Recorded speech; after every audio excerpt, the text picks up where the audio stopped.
कल ही के जैसा सेम मौसम हो गया है, बारिश स्टार्ट धीरे धीरे। अब देखो कितनी देर तक होती है, 10 मिनट, 5 मिनट या 2 ही 1 मिनट। कल ही जैसा बिल्कुल सेम मौसम, बहुत तेज हवा, बूंदी बांदी भी शुरू हो गया है। लेकिन अब उनकी ये धमनो खड़ी है तो कोई दिक्कत नहीं है, इसी से निकलते हैं अभी आधा घंटा बाद।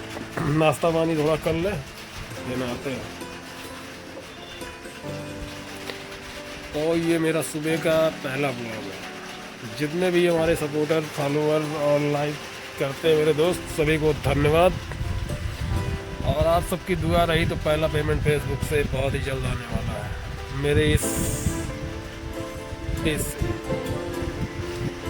क्योंकि आता तो दूसरे से है बट इस वाले से नहीं है। अभी जस्ट कंटेंट मोनेटाइजेशन मिला हुआ है, डॉलर छपना स्टार्ट।